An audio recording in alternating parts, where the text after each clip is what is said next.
Everyone, welcome to my channel. আশা করি তোমরা ভালো আছো। আজকের ব্লগটা খুবই স্পেশাল, কারণ প্রায় 3 মাস পর আমি বাড়ি ফিরছি এবং তাই দেখো সকাল সকাল ঘুম থেকে উঠে পড়েছিলাম। উঠে বাইরে ব্যালকানিতে এসে দেখি ওয়েদারের এই অবস্থা। আমাদের ফ্লাইট ছিল দুপুর 12টার সময়, তাই সকাল সকাল তাড়াতাড়ি করে ব্রেকফাস্টটাও সেরে নিয়েছিলাম।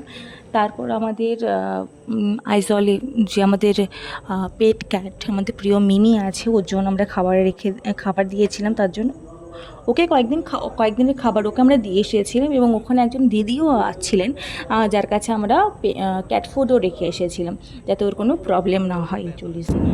তারপর 9:30টার দিকে আমরা ওকে বাই জানিয়ে এয়ারপোর্টের উদ্দেশ্যে বেরিয়ে পড়েছিলাম এবং প্রায় ওখানে আমাদের কোয়ার্টার থেকে এয়ারপোর্ট যেতে প্রায় 1 ঘন্টা লেগেছে, কখনো 1 ঘন্টার বেশিও টাইম লাগে।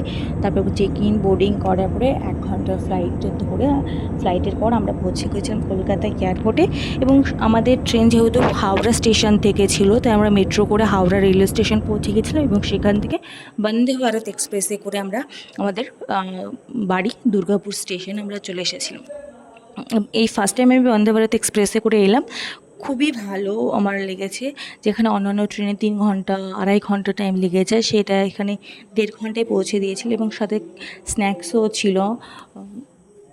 আর মানে বন্দে ভারতের যে বড় বড় জানালাগুলো দিয়ে যখন বাইরের দিকে দেখছিলাম, এত সুন্দর লাগছে। যতদূর দেখছিলাম শুধু ধান ক্ষেত ধান ক্ষেত ধান ক্ষেত, মানে যতদূর চোখ দিয়ে শুধু ধান খেতে দেখছিলাম।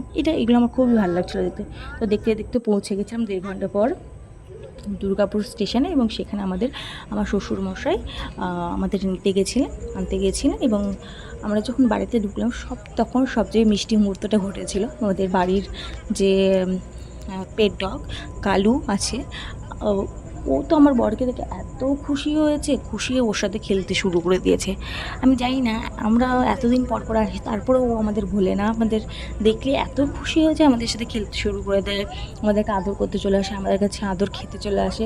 তো ওর সাথে কিছুক্ষণ টাইম স্পেন্ড করার পর আমরা দুজন ফ্রেশ হয়ে নিয়েছিলাম এবং আমার শাশুড়ি মা তারপরে দেখো বলে দিলেন, আসো একটু তোমার চুলটা একটু বেঁধে দিই। উনি একটু আমার চুলটা বেঁধে দিলেন এবং ওনাদের সাথে একটু গল্প করলাম, বাবার সাথে গল্প করলাম। আর ফোনে তো আমাদের কথা হয় যে আমাদের বাড়ির যে ছোট্ট গেটটা, সেটার সামনে একটা মাধবী লতা গাছ লাগিয়েছেন। আমি একটু পরে গাছটা দেখতে গেছিলাম। গাছটা এত সুন্দর ফুল ধরে আছে, এত ভালো লাগছে, সারা ঘর ভরে যায় গন্ধে, এত সুন্দর।